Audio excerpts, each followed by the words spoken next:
Gisel Anastasia dan Michael Yukinobu di Polda Metro Jaya masih menjadi headline di sejumlah media hiburan.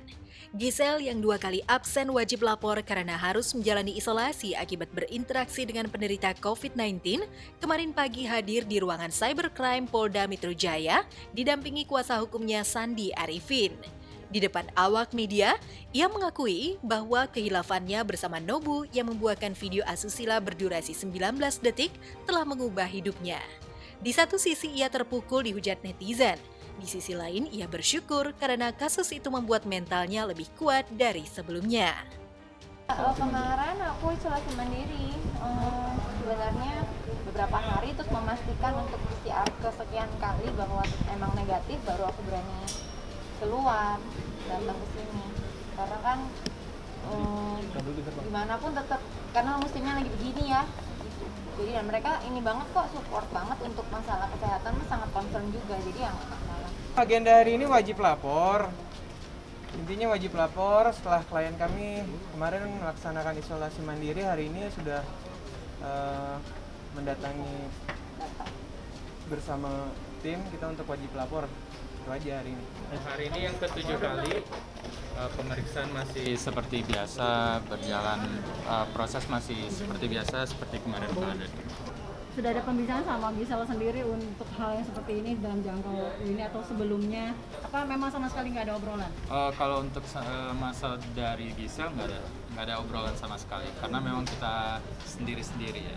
Perubahannya makin banyak disayang sama orang-orang di sekitar, disupport banyak banget, pasti ada lah dua pihak yang membuli, yang menyayangi gitu.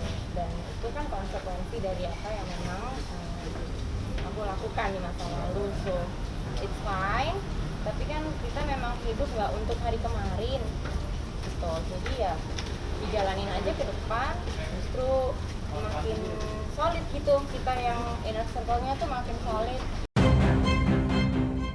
Tak cuma netizen yang kritis pada Gisel, sejumlah endorser dan masyarakat awam bak menghujaninya dengan sanksi sosial. Kabarnya, Gisel kehilangan kontrak eksklusif gara-gara image-nya cenderung negatif dan sebagian masyarakat menudingnya sebagai istri yang tak setia.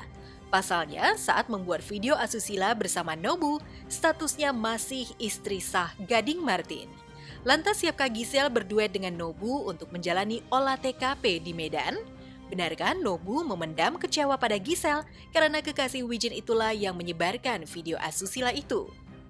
Kabarnya kan juga akan ada olah TKP. Dirimu sendiri seperti apa gitu menanggapi ini? Nggak apa-apa, kita mah sesuai prosedurnya aja, yang mesti gimana kita ngikut aja. Jadi memang kita hormatin aja, mesti wajib lapor ya lapor. Nanti ada kabar apa lagi mesti ngapain ya, kita akan ikutin proses hukum yang ada aja. Kalau untuk olah TKP, saya kurang tahu ya, tapi yang pasti saya serahkan ke pihak berwajib. Kalau memang saya harus ikut ya saya akan ikut. Artinya pihak penyidik sendiri belum memberitahukan soal adanya olah TKP dalam waktu dekat ini? Kalau untuk saya belum ya. Sejak kapan sih udah putus komunikasi sama Gisel sendiri? Oh sudah lama sih, sudah lama banget memang. Maksudnya ada tahun 2017 atau 2018 mungkin? Lama banget pokoknya, sebelum tahun 2019 ya. Karena memang nggak ada urusan juga ya, jadi ya memang stop, kita nggak ada komunikasi. Pelajaran apa sih? Kalau saling support tetaplah, mungkin sebagai teman pasti bakal saling support. Dalam bentuk apa supportnya? Chatan atau telepon atau apa gimana kan? Enggak, mungkin menurut saya ya doa-doa masing-masing ya. Sama-sama terjerat kasus video asusila dan terancam hukuman 12 tahun penjara, Gisel dan Nobu seolah berbeda nasib. Jika pamor Gisel menurun, popularitas Nobu justru terkatrol. Selain laris menjadi bintang tamu, pria blasteran Maluku Jepang ini mulai banyak menerima endorse. Sebaliknya, Gisel justru kehilangan banyak endorse.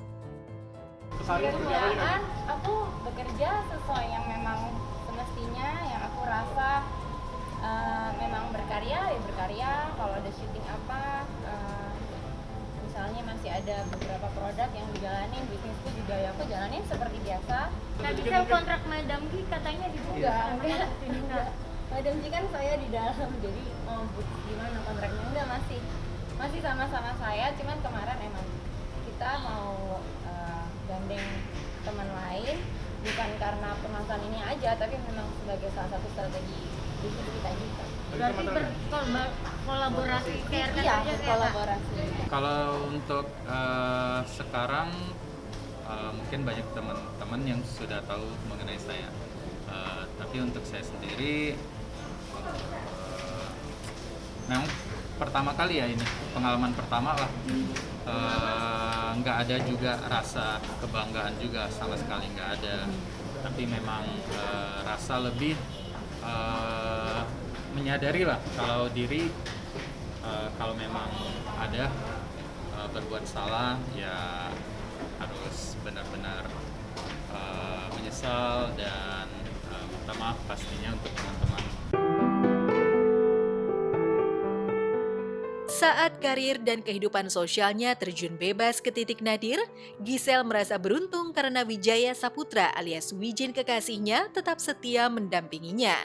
Senin lalu saat Wijin berulang tahun yang ke-36, Giselle menghadiahkan kue dan doa khusus untuk kelanggengan hubungan mereka. Nggak apa-apa, ulang tahun aja, berdoa sama-sama, celebrate dengan sederhana aja lah, udah umur ini juga.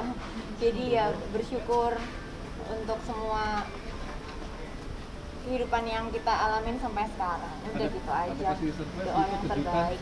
Doa dari Wijin sendiri support Wijin. Cuman kasih kue doang, doain pasti.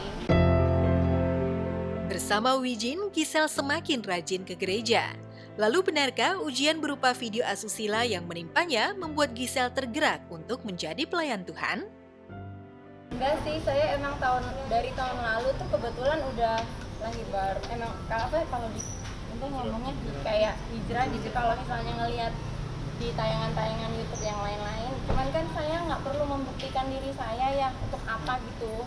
Jadi yang buat yang ngerti aja, buat yang nggak ngerti ngomong aja juga nggak apa-apa. Karena saya percaya kita punya Tuhan gitu yang akan bela. Dan kalau saya harus ngomongin Tuhan bukan karena pengen buktiin ke orang-orang, tapi memang karena saya tahu pun saya baik banget, kadang-kadang kayak pengen ngomong gitu.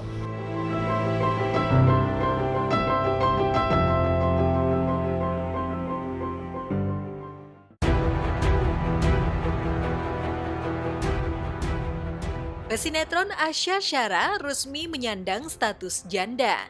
Perubahan status itu disahkan oleh Pengadilan Agama Tiga Raksa 14 Januari lalu. Hanya saja akte cerai Asya baru diambil oleh kuasa hukumnya kemarin siang. Menurut Denny Daga, kuasa hukum Asya, proses sidang cerai Asya versus Syafiq Asadi berlangsung cepat karena keduanya tak ada kisruh hak asuh anak dan harta gonogini.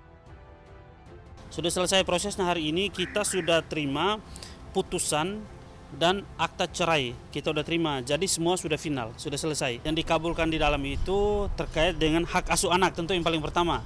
Terus yang kedua, meminta kepada mantan suami ya, karena udah cerai, udah putus, untuk membiayai ketiga anak hingga usia dewasa.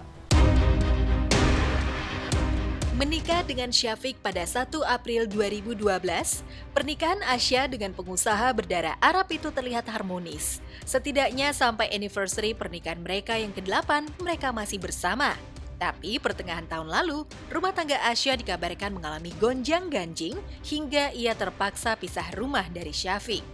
Lantas setelah resmi menyandang status janda, apakah Asya akan comeback ke industri hiburan? Didoain aja, ya yang terbaik. Ya, didoain aja. Aduh, pasti hari Minggu memang waktunya off day gitu, memang minta libur. Terus syuting juga dibatasin kan, emang nggak malam. Alhamdulillah sini juga nggak malam sih syutingnya gitu. Ya diatur-atur aja. Ya memang waktu istirahat mamahnya akan lebih berkurang gitu. Tapi nggak apa-apa sih, emang udah terbiasa juga kayak gini. Sangat menggembirakan untuk kita karena dari sisi hukum memberi nuansa yang positif lah untuk Ibu Asya Syara.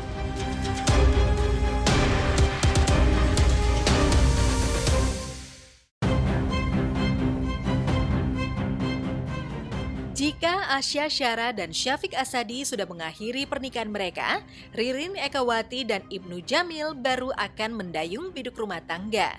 Kabarnya mereka akan naik pelaminan pada 6 Februari mendatang. Pasangan yang baru jadian pada 22 Oktober 2020 itu sudah mantap untuk menghalalkan hubungan mereka. Tapi ketika ditemui usai menghadiri sebuah acara di kawasan Kemang, Jakarta Selatan, Ibnu membantah kabar itu. Lantas sejauh mana persiapan pernikahan Ibnu dengan Ririn? Katanya tanggal 6 bener nggak sih? Nggak tahu. Yang jelas doain yang terbaik ya. Sehat-sehat semua ya.